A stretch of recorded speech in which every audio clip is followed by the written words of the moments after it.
Assalamualaikum warahmatullahi ta'ala wabarakatuh. Alhamdulillahi rabbil alamin, nahmaduhu wa nasta'inuhu wa nastaghfiruh. Wa na'udzu billahi min shururi anfusina wa min sayyiati a'malina. May yahdihillahu fala mudilla lahu wa man fala hadiya lahu. Wassalatu wassalamu ala rasulillahil karim wa ala alihi wa sahbihi ajma'in. Qala rabbi shrah li sadri wa yassir li amri wahlul 'uqdatam min lisani yafqahu qawli. Subhanaka la ilma lana illa ma 'allamtana innaka antal alimul hakim. Wa la haula wa la quwwata illa billahil 'aliyyil azim. Amma ba'd. Muslimin muslimat sidang jemaah yang dirahmati Allah Subhanahu wa taala. Pertama-tamanya malah sama-sama kita panjatkan rasa syukur yang tidak terhingga kepada Allah Subhanahu wa taala. Kerana Allah Taala masih lagi memberi nikmat yang cukup berharga kepada kita. Allah Taala bagi lagi kita boleh meneruskan kehidupan yang mana Allah Taala telah matikan kita pada malam tadi. Lepas itu Allah Taala hidupkan kita balik. Satu nikmat yang cukup besar Allah Ta'ala berikan kepada kita. Atas dasar itulah, bila kita sedar daripada tidur, kita disarankan supaya mengatakan Alhamdulillahillazi ahyana ba'dama amatana wa ilaihin nusyur. Terima kasih banyak ya Allah, Mengtolong hidup kami setelah mematikan kami. Sebagai tanda kami bersyukur dengan nikmat menghidupkan kami balik. Kami boleh meneruskan urusan-urusan kehidupan kami. Kami boleh cari makan. Kami boleh berkeluarga. Kami boleh beranak pinak. Boleh meneruskan urusan-urusan kehidupan.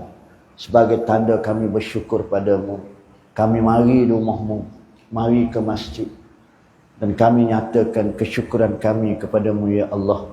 Usalli fardhu subhi raka'ataini ada'an ma'muman lillahi ta'ala.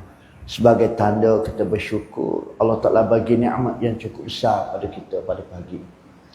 Muslimin muslimat mati Allah Ta'ala, kita sedar daripada tidur bukan neutral. Bukan berlaku dengan sendiri. Ada satu kuasa yang menghidupkan kita balik. Kadang-kadang kita tak fikir, kita berasa pesing dia. Bila kita tidur, nyenyuk dan sebagainya, sampai satu tiga, kita puas, orang Kelantan kata puas tidur. Kita pun sedar, kita berasa benda tu berlaku dengan sendiri. Silap banyak kita tu. Silap banyak. Kita tak nampak satu kuasa di sebalik itu yang menghidupkan kita. Payah juga tuan-tuan nak mari perasaan lagu ni. Awaluddin ma'rifatullah. Pertama-tama sekali kalau kamu nak beragama, mesti mengenali Khaliq, pencipta, yang maha memiliki segala-galanya. Baru mari dalam perasaan kita. Maknanya apa yang berlaku ni adalah kehendak Allah Subhanahu wa taala. Bila kita mari perasaan lagu ni ibu-ibu, sudah tentu akan terdetik dalam hati dan fikiran kita. Amat-amat bersyukur sangat pada Allah Taala. Allah Taala menghidupkan kita. Dan di samping itu Allah Taala masih lagi memberi rasa kasih sayang dia kepada kita. Sebab itu pada pagi ni kita boleh ada di sini. Mudah-mudahan Allah Ta'ala jadikan apa yang kita lakukan ini sebagai permulaan kehidupan kita penuh keberkatan dan kerahmatan. Muslimin muslimat mati Allah Ta'ala, kesempatan bersama dengan hamba pada pagi ini. Amun oyak sikit ya. Kita ni geger-riuh sibuk dengan urusan masalah dan bagai-bagai. Sebenarnya di sisi Allah Ta'ala sikit ya. Kita duduk di atas dunia ni, kita nak dua perkara. Kadang-kadang kita tidak sedar yang kita minta dengan Allah Ta'ala. Kita minta dua perkara ya dengan Allah Ta'ala. Hak lain tu aksesoris saja. Hak lain itu adalah tambahan huraian sahaja. Cuba kita perhati tengok. Bila kita doa untuk diri kita dan kedua ibu bapa kita. Rabbighfirli wa liwalidayya warhamhuma kama rabbayani shaghira. Yang pertama-tama sekali kita memohon maghfirah, keampunan daripada Allah. Lepas tu yang kedua kita minta rahmat. Dua perkara ni cukup penting dalam hidup kita. Tidak ada guna satu sen sebesar zarah pun andainya Allah Ta'ala tidak bagi maghfirah kepada kita. Yang kita melakukan ibadat ini,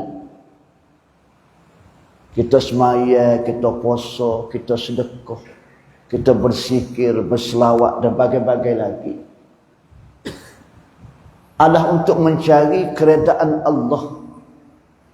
Nak suruh biar Allah Ta'ala tu kena kita. Allah Ta'ala perkenankan dengan perbuatan-perbuatan kita. Bila Allah Ta'ala perkenankan dengan perbuatan kita, dengan perkataan kita, Allah Ta'ala akan bagi maghfirah. Allah Ta'ala akan bagi keampunan kepada kita.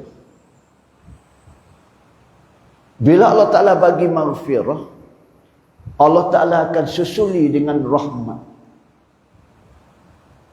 Bila Allah Ta'ala bagi rahmat pada kita di dunia, lebih-lebih lagi dalam kubur dan di akhirat nanti, sudah tentulah climate rahmat Allah Ta'ala adalah syurga Allah SWT. Pun bila kita mati, orang hidup tolong doa kita kepada dia, Allahumma ghfirlahu warhamhu. Selebihnya lagi itu aksesoris saja. Yang paling mustahak sekali ialah keampunan dan rahmat. Mutolong ampun dosa mayat ni dan mutolong rahmat mayat ni. Hak luah lubang kubur, dengan seksa dan sebagainya itu aksesoris saja, huraian daripada rahmat Allah. Bila Allah Ta'ala merahmati kita, Allah Ta'ala akan lapangkan kubur kita. Bila Allah Ta'ala rahmati kita, Allah Ta'ala akan permudahkan urusan kita dalam kubur. Bila Allah Ta'ala rahmati kita, kita akan senang berada di padang mahsyar nanti. Bila Allah Ta'ala rahmati kita, Allah Ta'ala akan pilih kita berada dalam barisan untuk yang menuju ke syurga Allah Subhanahu Wa Ta'ala. Dua perkara ni tuan-tuan. Ya kita duduk geger-gegiu, sibuk, rasa nak pecah kepala mikir. Dua perkara ni ya. Nabi Allah Adam AS dikeluarkan daripada syurga. Dan bermula daripada tu sampai ke akhir hayatnya, Nabi Allah Adam berdoa dua perkara ni juga. Rabbana salamna anfusana wa illam taghfir lana wa tarhamna lanakunanna minal khasirin. Perkara juga. Pertama sekali, ya Allah Ta'ala, tolong ampun dosaku ya Allah. Yang kedua, tolong rahmat. Muslimin muslimat yang dirahmati Allah Subhanahu Wa Ta'ala, untuk mendapat maghfirah, keampunan daripada Allah dan mendapat rahmat daripada Allah Ta'ala, mesti ada prasyarat dia. Mesti ada prasyarat dia. Apa syaratnya? Syarat untuk mendapat maghfirah dan rahmat daripada Allah Ta'ala, pertama-tama sekali kita mesti mendapat mardatillah. Mendapat keredaan daripada Allah. Biar Tuhan redha kita. Biar Tuhan redha kita. Tuhan redha dengan kelakuan kita. Tuhan redha dengan perbuatan kita. Tuhan redha dengan perkataan kita. Tuhan redha dengan kehidupan kita. Radhiyallahu anhum wa radu an. Saling redha meredai. Kita meredai Allah Subhanahu Wa Ta'ala. dengan hukum ahkam dia. Dan Allah Ta'ala redha kita dengan perbuatan kita. Muslimin muslimat yang dimati Allah Ta'ala, agak-agaklah, agak-agak. Seharian kita ni Allah Ta'ala redha ke dengan kehidupan kita. Orang Kelantan kata, agak-agak Tuhan kena ke dengan perangai kita. Agak-agak Tuhan suka ke dengan kehidupan, perangai, liku kehidupan kita. Ambo tanya ambo, tuan-tuan tanya tuan-tuan.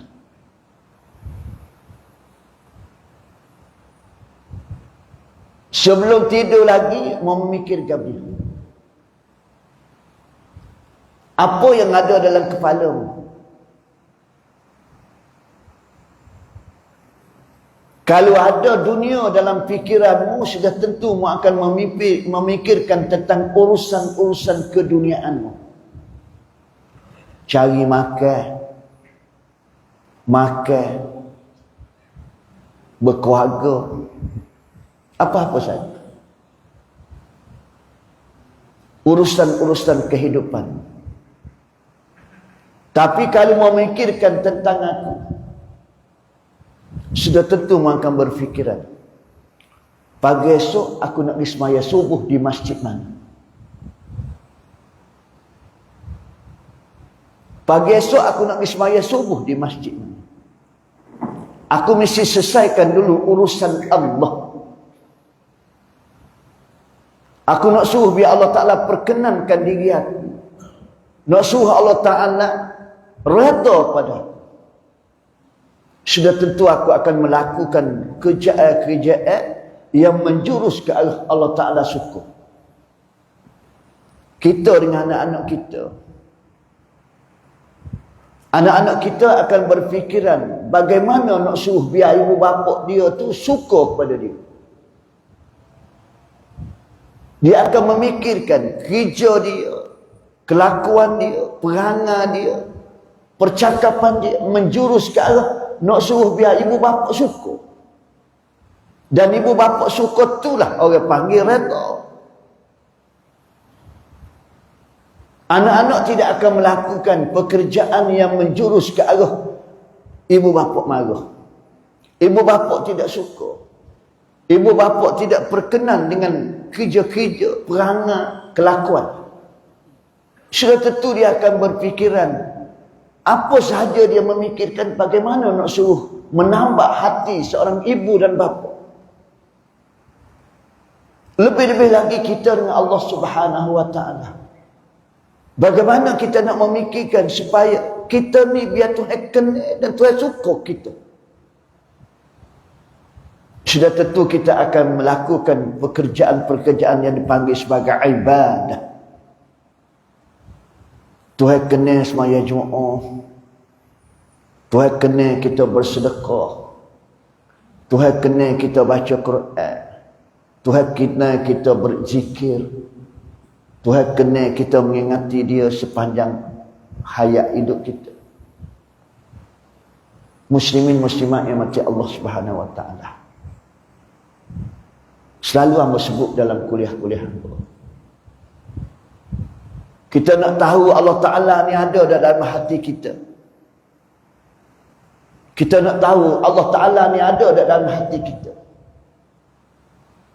Apabila kita dengar laungan azan. Cuba kita perhati, muazzin akan melaungkan azan. Dia akan menyebut Allahu Akbar 4 kali. Yang lain 2 kali je. Asyhadu an la ilaha illallah. Asyhadu anna Muhammadar Rasulullah. Hayya 'alas salah, hayya 'alal falah. Disebut lagi Allahu Akbar belakang sana. Kenapa Allah Ta'ala ulangi kalimah Allahu Akbar? Pasal dia tahu bapakmu ni bengong, bapakmu ni bodoh. Kalau aku tak ulang-ulangi, tak erti. Tak tahu. Allahu Akbar. Tak ada lah yang paling maha besar aku. Tak ada lah yang paling besar aku. Sungguh kamu kata aku ni maha besar? Sungguh? Ataupun ada di bibir mulutmu sahaja, I love you Allah.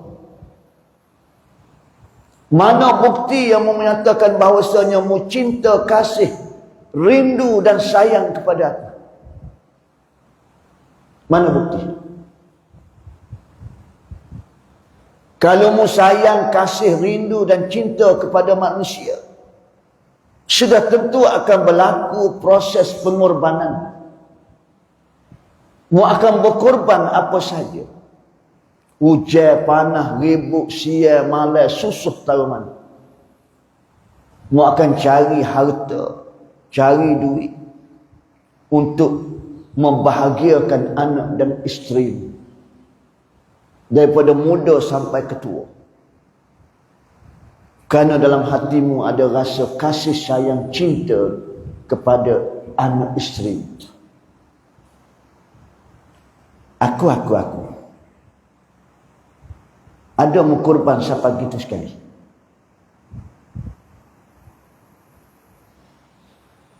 Nampak?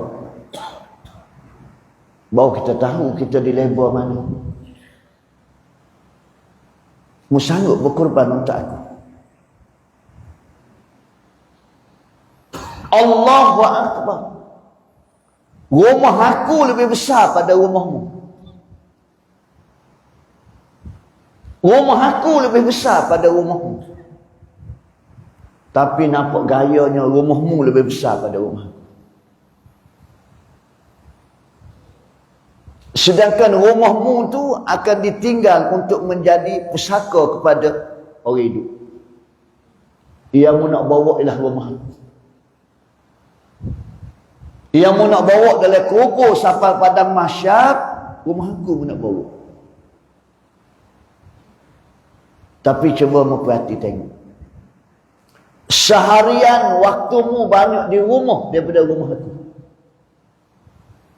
Lagi malang seharian mu tak mari sekali pun rumah aku. Mu cukup saya dengan rumahmu. Mu hiasi bagai nak rak rumahmu. Tapi rumah aku, mu tengok mata sebelah. Jauhal Marhub wa min Bahatil Qulub dalam kitab itu menyebut, apabila kita mati, kita berada di kepala Siratal Mustaqim.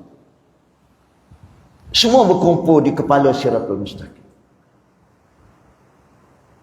Kita takut untuk melalui sirat kerana di bawahnya ada neraka. Maka di waktu itu malaikat tanya, guana popokmu tak jemerai sungai, tak jemerai sirat? Kenapa tak? Maka kita pun jawab, kami takut kerana di bawah itu neraka. Kami takut jatuh dalam neraka. Langsung malaikat tanya, atas dunia dulu kamu menyeberangi sungai, lautan dan sebagainya itu, kamu naik apa? Kita pun jawab, naik krus, naik perahu, naik kapal, speedboat, rakit, berenang, bagai-bagai. Maka di waktu itu malaikat datangkan masjid yang kita sembahyang, yang kita selalu datangi, sebagai kenderaan untuk melalui Siratal Mustaqim. Allahu Akbar. Rumah aku lebih besar daripada rumahmu. Sebab itu Nabi kata masjid-masjid ini adalah Baitul Mukmin. Masjid ni adalah rumah orang mukmin. Kalau hati perasaanmu itu sebagai seorang mukmin, sudah tentulah meletakkan masjid adalah prioriti keutamaan dalam hidupmu. Allahu Akbar. Urusan aku lebih besar daripada urusanmu. Urusan aku lebih besar pada urusanmu. Sekarang ni cuba membayangkan, urusan siapa lebih besar pada urusan aku? Nampak gaya. Urusanmu lebih besar pada urusan aku. Mam, minta maaf mam, sekarang ni tak sempat lagi nak pergi jemaah kerana kerja banyak. Nampak? Saya tak berkesempatan lagi nak pergi dengan kuliah, nak berjemaah kerana sekarang ni kerja banyak. Mana lebih besar urusanmu dengan urusan aku? Tak boleh kamu mari zuhur 5 minit. Bukan lama pun mari zuhur, 10 minit je. Mari asar 10 minit je. Maghrib isyak kurang lebih 1 jam aja berada di masjid aku. Subuh 10 minit je. Bukan lama pun. Kalau mu capur-capur 24 jam yang aku beri padamu setiap hari, berapa minit sahaja mu mari duduk mama? Selebih laginya adalah urusan-urusan kehidupan keduniaan. Mu tertipu oleh dunia. Selalu saya contohkan muslimin-muslimat. Bodoh ke cerdik kita ni? Kita ingat ke kita cerdik dah, rupanya kita bodoh. Kita tukar antara pandai dengan cerdik. Pandai lain, cerdik lain. Ramai orang pandai, mengaji tinggi, ada SPM, ada diploma, ada ijazah, ada master, ada PhD dan bagai-bagai lagi. Tetapi belum tentu cerdik. Belum tentu cerdik. Bila capur dua tu, cerdik dan pandai. Sebab itu Nabi sebut orang yang cerdik ialah orang yang banyak menghati-mati, bukan orang ilmu banyak.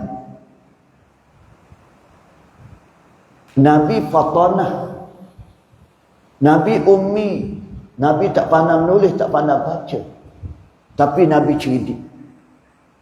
Cerdik mencari peluang hidup di dunia, mencari bekal seberapa banyak untuk bawa ke dalam kubur dan pada mahsyar. Itu orang cerdik. Selalu saya contoh macam ni. Fardu takdirlah saya duduk di Negeri Sembilan. Saya daripada kampung pok saudara saya Ampangan. Saya nak mari ceramah di kampung ni. Saya mari dengan kereta. Tutup di perjalanan, kereta saya mati. Habis minyak. Habis minyak. Orang pun ramai mari 2-3 orang.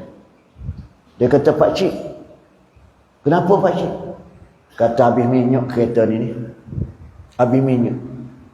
Pak Cik nak pergi ke mana? Nak pergi ke, apa dia sini? Nak mari ceramah sini. Oh, dia kata tak apa Pak Cik. Pak Cik tunggu sini, saya tolong dia beli minyak. Buat mari duit saya beli minyak. Saya pergi tolong dia minyak. Saya jawab ke budak tu, saya kata apa? Minta maaf lah. Pak Cik tak ada duit. Tapi rumah Pak Cik banyak duit. Rumah Pak Cik besar. Kereta Pak Cik ada 2 biji lagi kat rumah. Dalam tabung haji ada duit berpuluh-puluh ribu. Orang rumah Pak Cik barang kemah banyak. Pak Cik ada rumah sewa. Pak Cik ada tanah, ada luk rumah, ada kebun. Budak tu kata tak apalah, biarlah tu Pak Cik ni nak beli minyak, ni nak beli minyak. Last sekali kata macam ni lah, guna duit awak dulu lah. Tak boleh Pak Cik, saya pun nak buruh minyak juga. Budak tu kata apa? Bodoh Pak Cik. Ingat ke cerdik tengok dengan serban bunyi keluar TikTok lah, apalah ni. Ingat cerdik, rupanya bodoh. Duk bila bagai hak dia tinggal rumah dia tu. Dalam bank banyak, dalam tabung haji banyak. Nak beli minyak pun tak boleh. Kalau Pak Cik tu cerdik, bagai hak dia tinggal, dia tinggal. Bagai hak dia bawa, dia bawa. Fardu takdir di perjalanan habis minyak, boleh beli minyak. Fardu takdir di perjalanan nak minum air, boleh beli minum air. Nak beli barang apa-apa, boleh beli. Pasal Pak Cik tu bawa duit juga. Hak dia tinggal. Tu bawa panggil cerdik. Hari ni muslimin muslimat, kita bilang barang kita nak tinggal. Kalau saya mati bang, orang rumah saya tak bimbang. Rumah ada, dia tak akan keluar lagi. TV3 bersamamu. Kereta saya ada 3 biji, saya tinggal rumah saya. Lok rumah saya tinggal. Senang dah anak bini saya. Kita bilang barang kita tinggal, barang kita nak bawa. Yang kita kata kalau saya mati tak apa dah. Gap dia kita nak bawa. Cidik ke pula. Seharian mu cari barang yang mu nak tinggal. Daripada pagi, celek mata pagi sampai mu tidur balik. Daripada muda sampai ketua, cari barang yang kita nak tinggal. Barang yang kita nak bawa. Amalan. Inilah tajuk pagi ni yang diberi kepada saya. Cukupkah kita nak bawa bekal nak pergi ke dalam kubur dan pada mahsyar? Bagai orang nak tinggal atas dunia, konflik. Tak bimbang dah anak bini kita. Inilah selalu kita bercakap. Nampak? Kita menghitung barang yang kita nak tinggal menjadi pusaka untuk anak dan isteri. Barang kita nak tinggal ialah harta. Belum tentu lagi membahagiakan mereka. Belum tentu lagi. Anak dan harta menjadi fitnah. Berapa ramai yang kita dengar cerita-cerita sejarah kehidupan. Adik-beradik berkelahi. Sanak saudara berkelahi. Kerana harta yang kita tinggal. Sedangkan kita mati tidak bawa apa pun. Ini yang kita nak fikir. Muslimin muslimat yang mati Allah Ta'ala. Ama pernah dijemput oleh Persatuan Pencen Felda, bersama kerja Felda. Sama-sama pencen lah, sama-sama pencen. Dia minta hangpa bagi tausiah pada sahabat-sahabat. Hangpa pun sampaikan. Hangpa kata, puak-puak kita ni nak gapa dia lagi. Puak-puak kita ni nak gapa dia lagi. Dulu masa kita kecil dulu, excited kita nak pergi sekolah.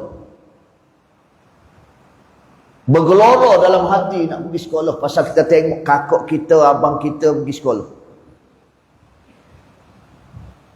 Mak ayah kita pun beli juga beg. Walah kita tak boleh pergi sekolah lagi pun. Kita pakai beg di atas rumah. Pasal rumah kita tak boleh lagi masuk sekolah. Tapi oleh kerana kita nak sekolah, mak ayah kita pujuk kita, dia beli juga beg macam abang kita. Abang kita pergi sekolah, kita duduk sekolah atas rumah bawa beg. Bercita-cita nak pergi sekolah. Tu kita pun boleh sekolah lah, sekolah kebangsaan. Gilah kita sekolah kebangsaan. Siapa darjah 5, darjah 6, kita tengok budak sekolah menengah pula. Sebab budak sekolah menengah ni pergi dengan motosikal lah. Besar dah, budak besar. Kita pun bercita-cita nak sekolah menengah pula. Tak seronok dah sekolah kebangsaan pasal budak-budak. Allah Ta'ala panjangkan umur, boleh sekolah menengah. Pergilah kita sekolah menengah. Sampai SPM, kita pun sembang dengan kawan-kawan. Lepas SPM ni, mu nak masuk universiti mana? Mu nak masuk universiti mana? Mu nak masuk universiti mana? Waktu kata UM, UKM, bagai-bagai. Nak pergi belajar situ, nak pergi belajar sini. Pada takdir Allah Ta'ala, lepas SPM, boleh masuk universiti. Masuklah universiti mana-mana. Bila masuk universiti, tahun akhir, kita pun kecek dengan geng-geng kita. Nanti keluar universiti nanti, mu nak kerja ke dia? Mu nak jadi gapa? Mu nak jadi gapa? Akhir sekali pun keluar boleh kerja. Jadi pegawai itu, pegawai ni, jadi cikgu dan bagai-bagai. Kerja lah kita. 2 tahun nak patching, kecek ke dia. Kecek ke dia datang. Demo bila nak patching? Kawai boleh 1 tahun depan. Demo. Kawai boleh 12 ni. Pun sekarang kita sudah dah patching. Nak kecek ke dia lagi. Bila demo nak mati? Nak kecek ke apa lagi? Sudah lalui belakang dah. Sudah lalui belakang. Tapi tak tanyalah bila demo nak mati. Memadailah dengan ulasan percakapan kita. Lah ni tak boleh pergi dah. Tak boleh buat kereta dah. Malas. Mata kabur dah. Lah ni tak boleh makan dah. Kambing ke apa. Lah ni saya tak boleh pergi dah malam masjid. Kalau siari boleh. Itu bunga-bunga kematian. Nak apa dia lagi kita? Nak apa lagi? Semua kita sudah lalui. Maknanya muslimin muslimat, kita berada di ambang kematian. Tak mikir lagi kita. Tak usah jemaah lagi. Tak usah dengar orang ngajar lagi. Tak usah mengkalikan baca Quran lagi. Apa kita nak geria? Masih lagi kita leka dengan kehidupan.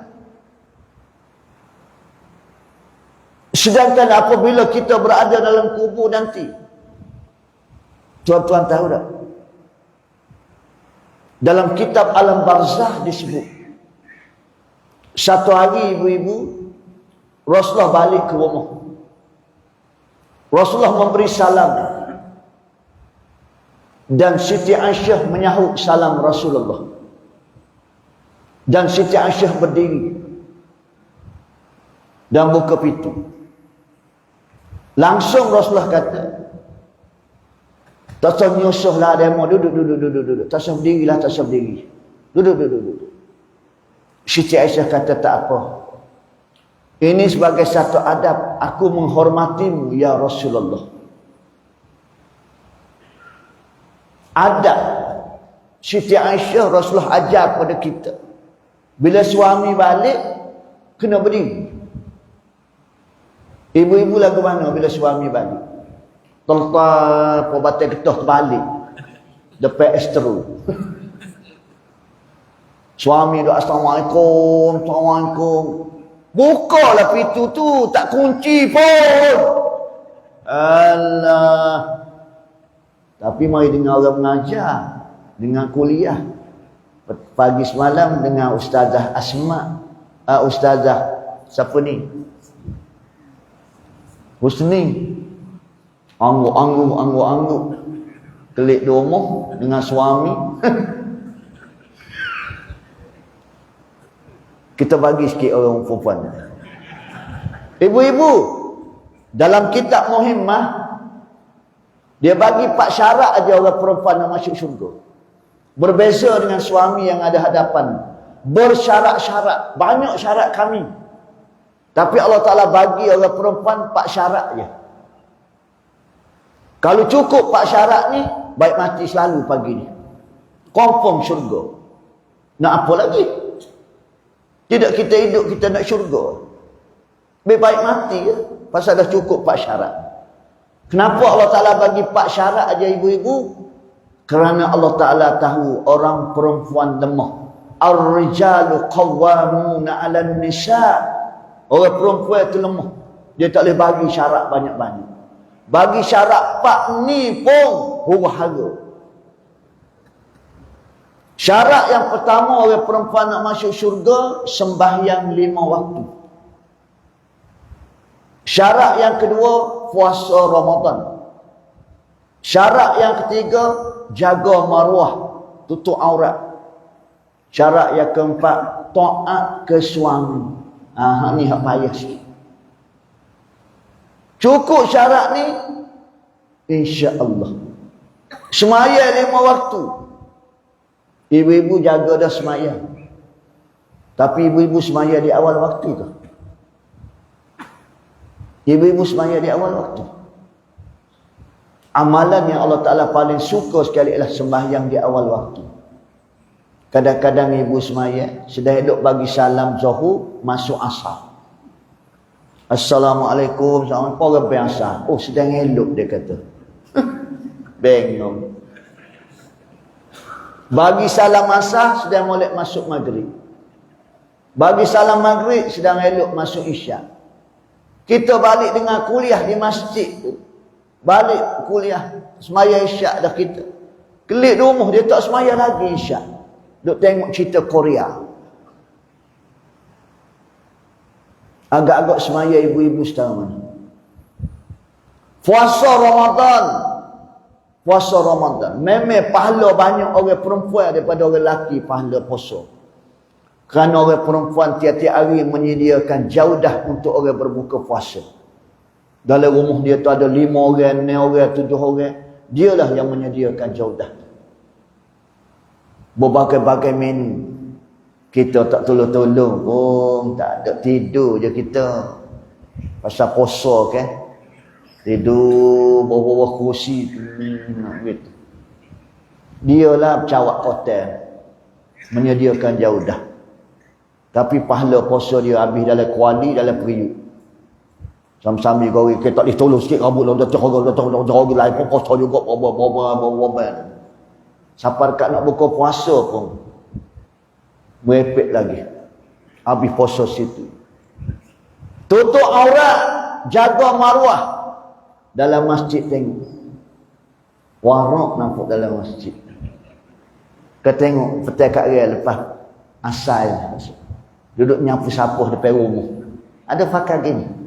T-shirt body XXL, pakai t-shirt size L. Musing serba di. Nampak? Taat ke suami. Masya Allah. Baru balik kat jemaah Yasin. Yasin wal Quranil Hakim. Pun balik rumah. Suami tak angkat kain di jemuran.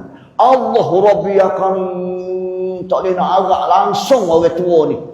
Tak tolong la ilaha illallah. Tak ada guna satu sen. Saat ni baru wa maliyalah. Ni hak belakang sana. Tak maaf lah panggil sangat. Ni kecek bahasa surat ni. Kalau bahasa Kelantan lagi parah. Oh, dah betul. Ni pun dah imbangi dah ni ayat ni. Waktu tak sapa maksud sangat tu. Nah. Baik. Muslimin muslimat yang dirahmati Allah Subhanahu wa taala. Bila Nabi masuk dalam rumah, Nabi pun kata kepada Siti Aisyah, duduk. Siti Aisyah pun duduk selalu. Rasulullah pun ambil kepala dia pun tidur atas riba Siti Aisyah. Nabi tidur atas riba Siti Aisyah. Romantik.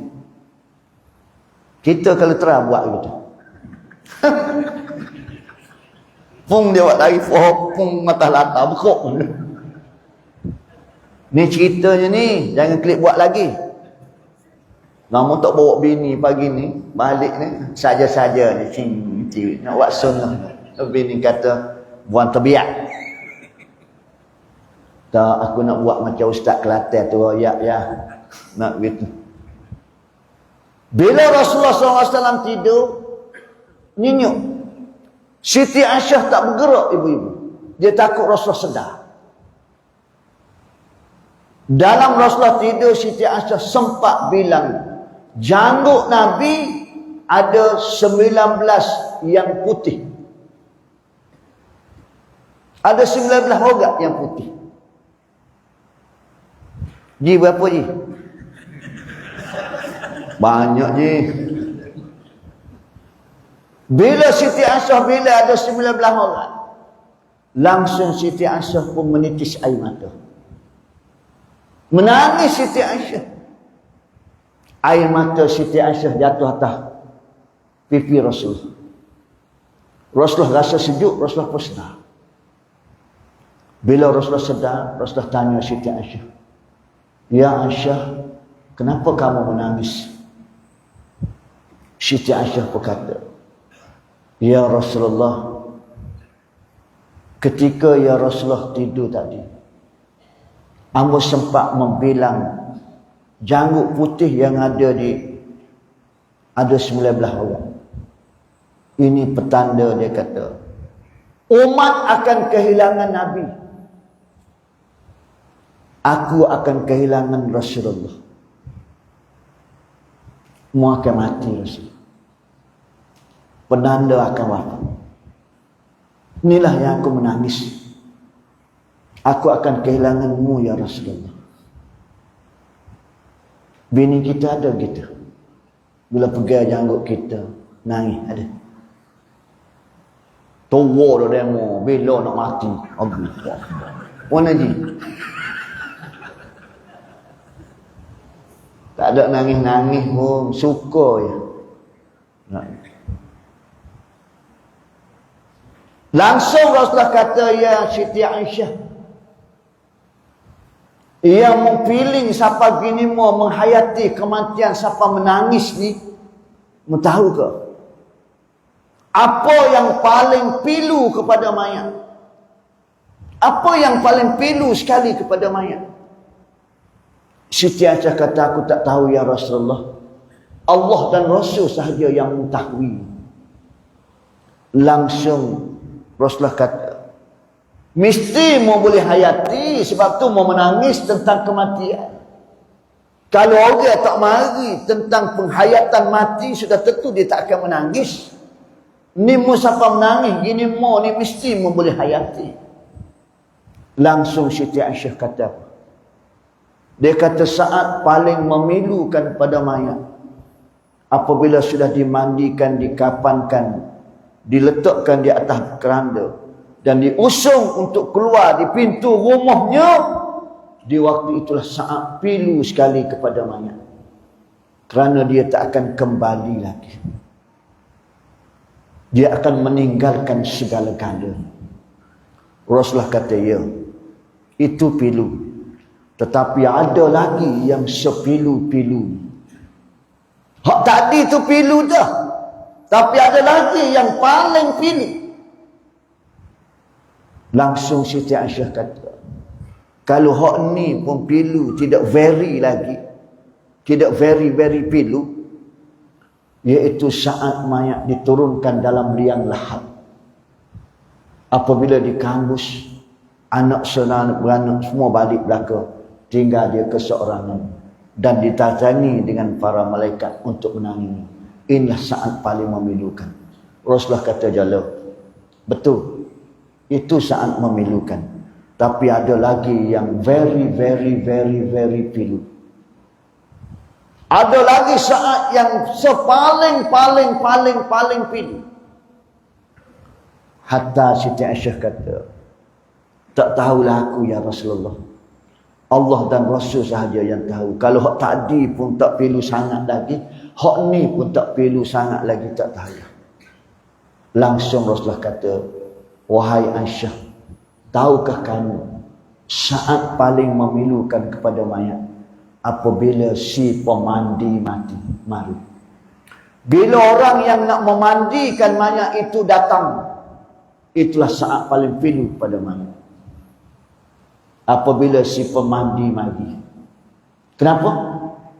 Kerana di waktu ini si pemandi akan buang segala cicing, segala gel, segala barang kemah dan sebagainya. Sebagai isyarat bahawasanya harta benda sudah tidak berguna lagi, tidak bernilai lagi. Yang kamu banggakan di dunia dahulu, si pemandi akan buat semua. Barang kemah 2 ya berat, 5 ya berat, 4 ya berat, 7 ya berat. Ibu-ibu sendiri 70 dah berat, capur berapa berat. Semua dibuang belakang. Si pemandi akan buang habis pakaian-pakaian. Di waktu mau hidup, branded tak branded pakaian, mahal, jenama yang hebat-hebat. Dan di waktu itu akan dibuang semua. Telanjang bogem, cuma menutupi mayat, takut mayat aib sahaja. Pasal asal dulu mu lahir ke dunia dalam keadaan telanjang bogek dan mu akan mati dalam keadaan demikian juga. Tak ada nilai dah pakaian pada ni. Lah ni bolehlah nak berebut passion tu passion ni. Dan di waktu itu si pemandi akan buat serbanmu, akan buat ketayakmu, songkokmu dan segala-gala di atas kepalamu sebagai isyarat kemuliaanmu sudah tidak ada. Kemuliaanmu sudah tidak ada. Sekarang orang panggil cik, panggil tuan, panggil dengan panggilan dunia. Sekarang ini semua sekali adalah mayat belaka. Dan di waktu inilah mayat memohon kepada si pemandi dengan hina-hina ni, mu jangan gosok aku kuat-kuat sangat, perlahankan gosokkanmu itu, aku baru sahaja kepedihan merasai sikratul maut. Inilah saat yang kita nanti-nantikan muslim muslimat semua. Di waktu ini apa yang penting pada kita ialah amal ibadat. Apabila kita berada di kubur nanti di alam barzakh, Al-Quranlah yang akan menemani kita apabila didatangi oleh Nukar Nakir. Siapa dia mu? Aku diperintahkan oleh Allah Ta'ala untuk mensoalkan si mayat ini. Al-Quran kata, kalau nak soal molek. Jangan ganah. Jangan kasar. Membuat tak molek ke mayat, berembahlah kita dua. Apa?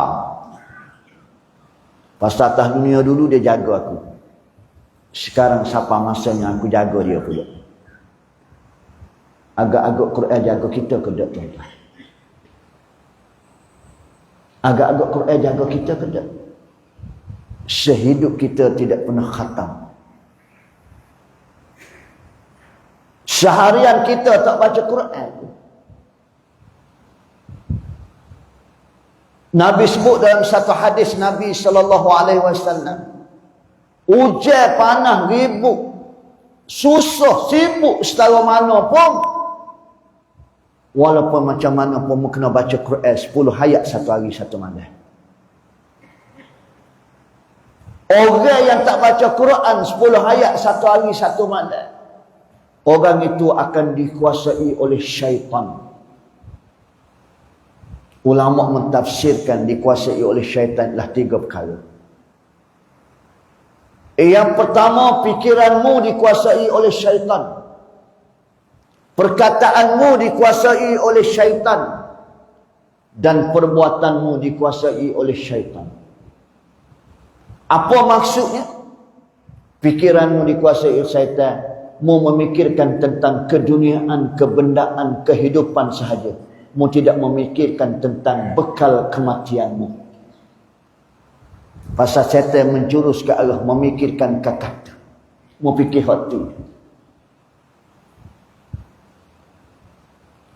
Perkataanmu, fikiran dikuasai oleh syaitan. Kecekmu berkaitan dengan harta, dengan pitih mah.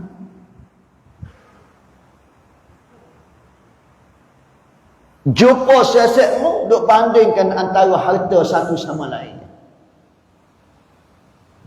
Saya income kiri kanan atas bawah belakang depan. Jemaah baca Quran, zikir dan bagai tak ada. Dikuasai oleh syaitan. Bila mu kecek cak nak berdebek. Perbuatanmu dikuasai oleh syaitan. Omongmu ni 70 dah. Omongmu ni 10 dah. Tapi perangai lagak pakaianmu seperti orang umur 15, 16. Masih rock and roll lagi. Masih suka lagi music. Bila bunyi lagu gini kaki teh. Pun bila bunyi orang baca Quran, mula jenera saja. Boleh faham? Nabi kata lagi, rumah tangga yang tidak dibaca Al-Quran 10 ayat 1 hari 1 malam, rumah tangga akan dikuasai oleh syaitan. Mak tak baca Quran, ayah tak baca Quran, anak tak baca Quran, keluarga itu dikuasai oleh syaitan. Fikir sehari tengah hari, makan, cari makan, nak suka, nak berhibur, nak seronok-seronok. Kampung halaman yang tak dibaca Al-Quran 10 ayat 1 hari 1 malam, kampung halaman dikuasai oleh syaitan. Muslimin muslimat semua, hamba dilahirkan di tengah bandar Kota Baru.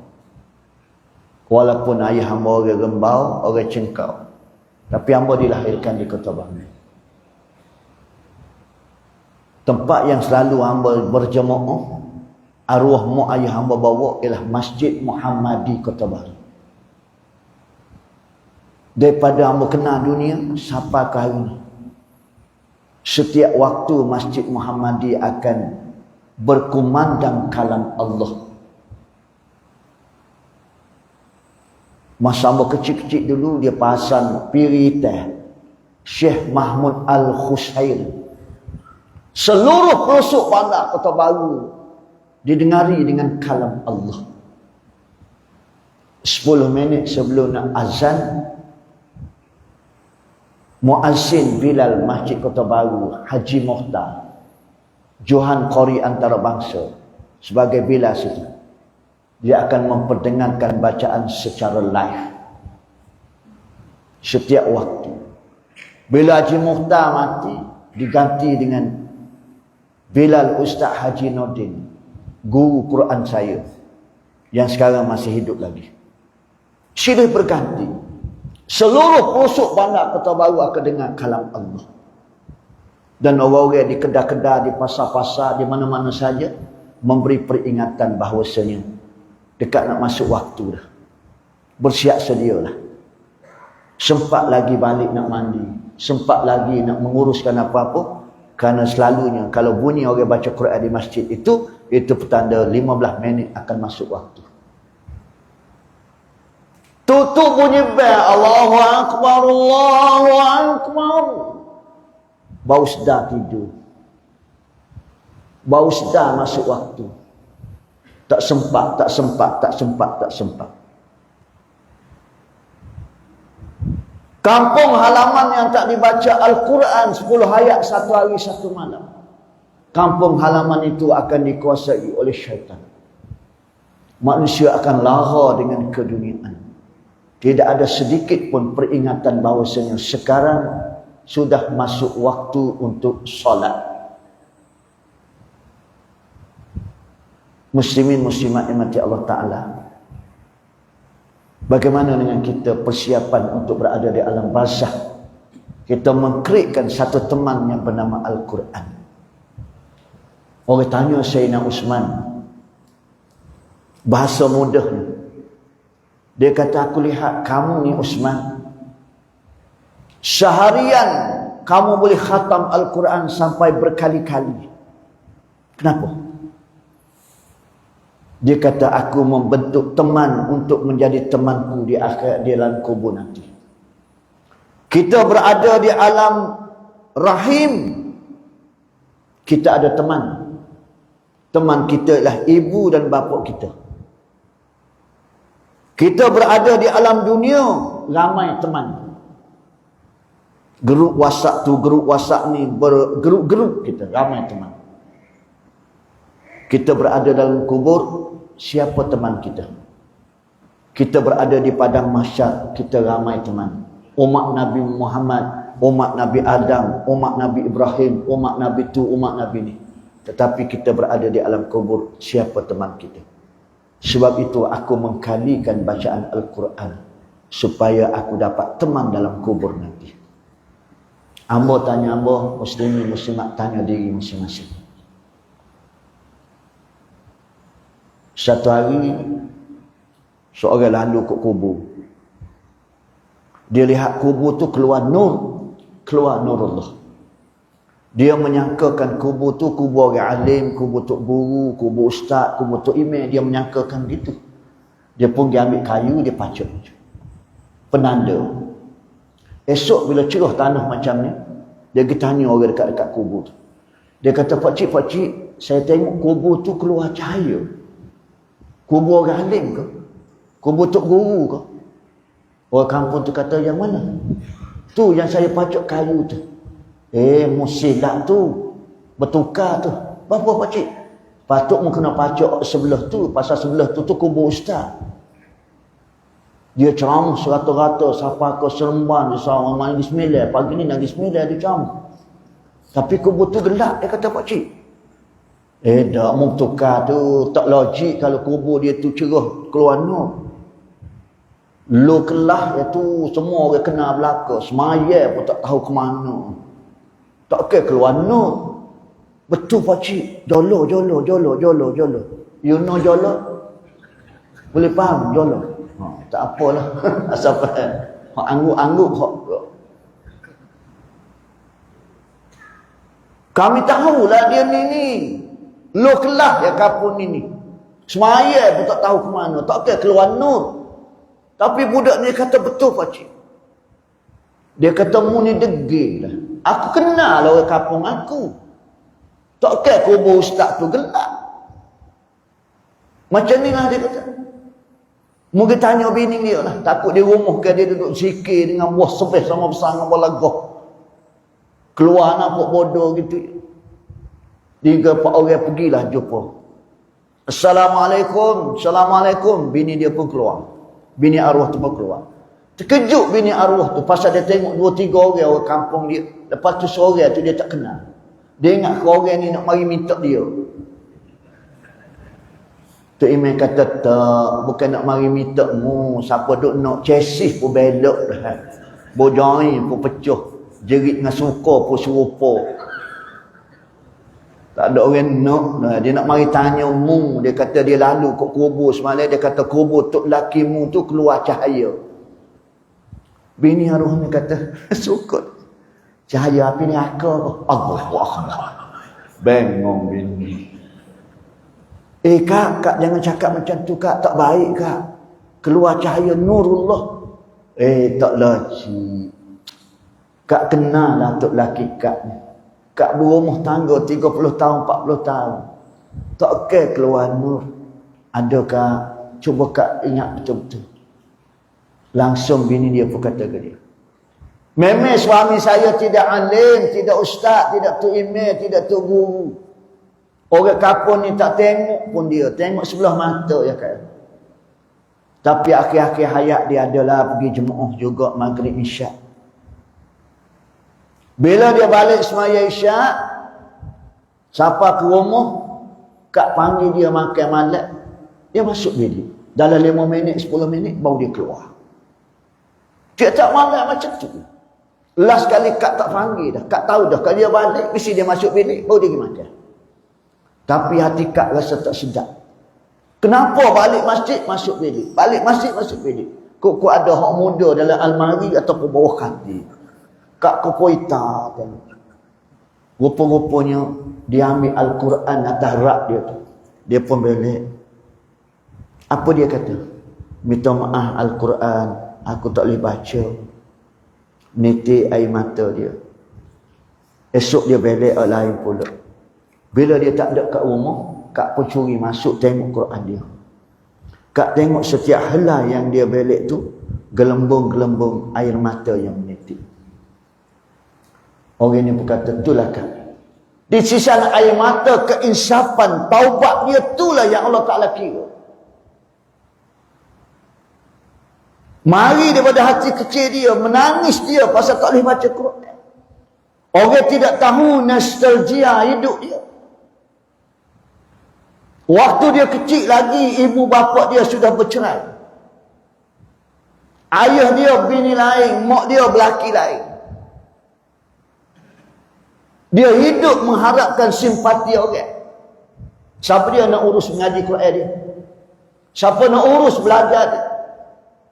Bila dia besar, dia ada tenaga, dia pun kerja. Masuk estate. Dalam estate tak ada masjid, tak ada kuliah, tak ada apa. Jumpa jodoh 2 kali 4, 4 kali 2 dalam tu. Naluri manusia yang ada bibit-bibit iman. Bila di usia seperti kita, tengok orang sembahyang nak sembahyang juga. Langsung mari ke masjid. Malam jemaah orang bagi Yasin satu-satu. Dia pun ambil juga. Orang lain boleh baca, dia pah belek-belek. Orang tak habis lagi, dia habis dia.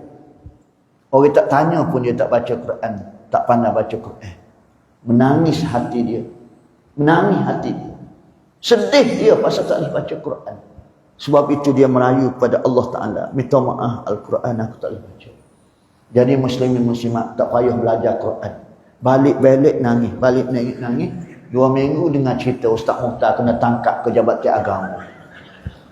Bukan ayah ping, ayah tak. Apa maksud muslimin muslimat?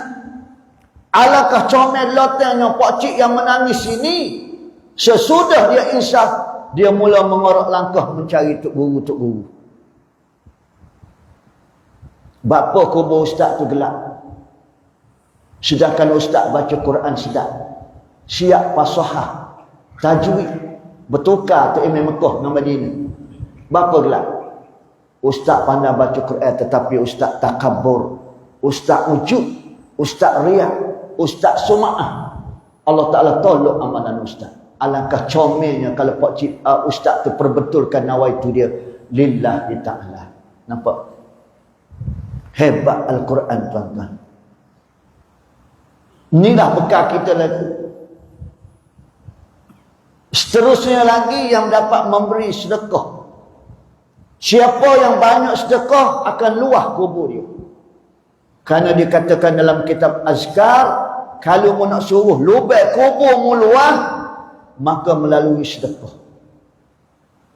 Melalui sedekah. Tanyalah diri masing-masing. Ada seorang pengayuh beca. Pengayuh beca. Kami di Kelantan panggil gatih teksi. Sini teksi ni kereta sewa kan. Orang Kelantan panggil teksi. Bahasa suratnya panggil beca. Roda 3. Dia dengar kuliah. Tok guru tu baca bab Allah kat pukul 9 dah. Boleh kan itu tuan-tuan? Nampak tak bergerak tuan-tuan? Sikit lagi dah. Dia dengar kuliah. Tok guru tu buka bab apa? Bab sedekah. Kehebatan bersedekah. Dia mari satu perasaan dia tak boleh nak sedekah. Pasal dia kais pagi makan pagi, kais petang belum tentu lagi. Tapi pengkuliah ni hebat. Dia kata kalau kita tak boleh bersedekah dengan duit, dengan harta, sedekahlah dengan apa yang ada pada kita. Tenaga, buah fikiran, kerana Allah Ta'ala rakyat dia. Wa ma anfaqtum min syai' fa huwa yukhlif. Kalau mu menginfakkan, mu bersedekah sesuatu yang ada padamu, nescaya aku akan ganti. Syai' tak semesti duit, tenaga, fikiran, apa saja. Dia pun mari fikir. Dia ada teksi, dia ada beca. Dia berniat. Siapa-siapa dia yang naik beca dia pada hari Jumaat, free. Dia tak akan ambil tambang. Berapa dia pilih hari Jumaat? Kerana hari Jumaat Allah Ta'ala ganda-gandakan pahala. Kalau hari biasa Allah Ta'ala bagi RM1, Allah Ta'ala ganda 10. Jumaat bagi RM1, Allah Ta'ala ganda 70. Ramadan RM1, Allah Ta'ala ganda sampai 700 malah lebih. Maka dia pilih hari Jumaat. Dia pun keluar. Bila dia keluar, ada seorang perempuan tu. Pakcik, beca, teksi lah beca. Dia pun mami. Besar lah perempuan tu. Allah gitu. Pakcik ni kata, Allah besarnya pahala. Buat mari hak kecil-kecil sudahlah pahala tu. Mek nak gimana Mek? Nak pergi depan tu ya, dekat ya. Hak tina ni pun naik bawa kepit tayar. Gratis Pak Cik. Belok ring. Turun. Bila Hak Tina tu turun, Hak Tina ni bertanya, Pak Cik berapa tambang? Pak Cik ni kata tak apa, tak apa. Pak Cik ni ada. Siapa dia naik teksi, naik beca, Pak Cik hari Jumaat, Pak Cik free. Pak Cik. Yang perempuan ni pula tak erti bahasa sungguh. Dah Pak Cik tu kata free, dia ingat ke Pak Cik ni gelenyar, gatal. Ke Pak Cik tak nak ambil tambang pasal saya perempuan. Marah Pak Cik ni kata tak man, dia kata. Hak rumah Pak Cik comel pada mek lagi. Mek ni seguni berah tak cukup. Terasa hati Hak Tina tu. Dia kata siapa hati Pak Cik ni kata aku ni huduh benar. Besar benar aku. Nantilah. Pak Cik ni pun tak boleh nak katih dah taksi dia. Beca dia, belok ring. Balik rumah, bini pula sembuh. Gata. Tak pada tua gata. Dia dah tahu orang perempuan besar tu nak ambil apa lagi. Dia kata aku tak nak bagi naik dah. Dia naik. Dia nak naik. Nak. Seminggu tak gayuh besar. Baik kering. Duduk seminggu pun keluar pula. Bini dia pesan dah. Kalau jumpa hak besar-besar jangan ambil. Biar pala kecil-kecil tak apa. Asal nak pala jadi bala pula. Mata macam tu takut nampak. Sekejap. Soal kau pati. Allahu Akbar. Konam ke tu pocik lagi. Teksi nak konam main-main. Becan main-main. Terbalik. Mentapung mari dekat. Mek jangan naik lagi. Bawa. Seminggu dah Pak Cik tak katih beca. Usuk beca. Jangan gitu Pak Cik. Ke Pak Cik nak pala. Betul Pak Cik nak pala. Tapi Pak Cik tak say pala besar-besar gini. Kecil-kecil. Hak Tina tu pun naik juga. Allah Rabbi Akari. Apalah Tuhan. Bapa ya bala gini mun. Nak gimana pula mek hari ni. Kayu. Kan siapa rembau. Siapa rembau? Kona aku rembau pun. Tu rupanya orang kampung situ. Orang tamu situ. Hak Tina ni pun tanya. Pak Cik, berapa tambang? Pak Cik ni tak boleh kecek je. Pakai gitu. Nyawa kot telinga. Lah sekali. Tak apalah Pak Cik, terima kasih lah. Hak ni pun balik pun. Sebulan tak kata beca. Bini dia kata ke dia. Boleh nak gatih beca ni, tapi jangan pergi kampung tu. Jangan lalu ikut rembau tu, jangan lalu ikut sekitar. Pakun kok lain, kok kalau pilah kalau tak apa. Pak Cik ni pun lah dia. Relax, tak jumpa dah cuma. Bila penat relax atas teksi lainnya. Sementara bunyi Assalamualaikum. Assalamualaikum. Tengok Hak Tina tu pula. Allahu Akbar. Pak Cik ni kata mek hari ni kalau mek naik beca Pak Cik katok. Bapa yang mek mai menyusahkan Pak Cik ni? Mek ni duduk mana? Pak Cik tak bawa dah ke rembau ke mana. Pak Cik mai kot ni. Bapa mek cari Pak Cik? Tak Pak Cik, hari ni hamba tidak nak pergi ke mana dah. Saja hamba cari Pak Cik. Cari buat apa? Hari ni hamba nak pergi kenal rumah Pak Cik. Jangan buat pasal. Lalu orang kali beca ni buat balik. Ikan buat balik. Sayur ni buat balik. Hacu lebur teksi Pak Cik. Dengan Pak Cik hacu. Mek tahu tak, rumah Pak Cik tu adik sikit pada rimau. Yang main-main. Tak apa Pak Cik. Mek tak apalah Pak Cik yang hura-hara tu. Pun naik juga Allah. Kayu-kayu pun. Dia kata tu rumah Pak Cik. Bila tunjuk tu rumah Pak Cik, menangis Pak Cik. Menangis perempuan. Allah hura-hara Pak Cik ni buat apa pula menangis pula dengar kata rumah hacu lah aku. Bapa mek menangis. Allah Rabbi ya Karim Pak Cik. Rupanya Pak Cik ni jiwa yang murni. Pak Cik yang susah sampai gini mau nak pergi kai pagi belum tentu lagi makan, kai petang belum tentu lagi. Tapi Pak Cik mulia hati. Pak Cik nak sedekah juga. Pak Cik tak boleh sedekah dengan duit. Pak Cik sedekah dengan perkhidmatan. Pak Cik, hamba ni orang kaya Pak Cik. Hamba ni perempuan kaya, tetapi hamba tidak ada sebesar Zahrah dalam hati nak sedekah. Hak ni hamba menangis. Allah Ta'ala ketemukan hamba dengan Pak Cik 1001 hikmah pengajaran pada hamba. Tak apa Pak Cik, esok hamba akan hantar orang baiki rumah Pak Cik. Tiap-tiap bulan Pak Cik tak usah bimbang, hamba akan bagi bantuan hidup Pak Cik. Pak Cik duduk rumah ni berapa orang? 9 orang. Tak apa Pak Cik, 6 orang hamba akan hantar pergi umrah.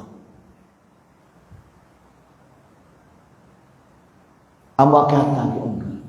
Terfikir tak Pak Cik? Dengan Allah Ta'ala datangkan sedemikian rupa. Fahuwa yukhlifu. Yakin dan percaya tak kita Allah Ta'ala akan ganti. Malah Allah Ta'ala ganti lebih pada tu lagi. Ada ke ustaz orang yang macam tu? Ada muslim-muslim. Amba pernah pergi umrah di bulan Ramadan. Dia biayai oleh seorang manusia yang dermawan cukup mulia. Amba sudah kuliah, amba duduk sebelah dia. Dia tanya amba, dia kata, Ustaz nak pergi umrah tak? Tapi umrah bulan Ramadan. Memang kata hamba bercita-cita kata. Pasal sebelum ni hamba pergi umrah bulan biasa je, tidak pergi umrah. Dia pergi umrah Ramadan.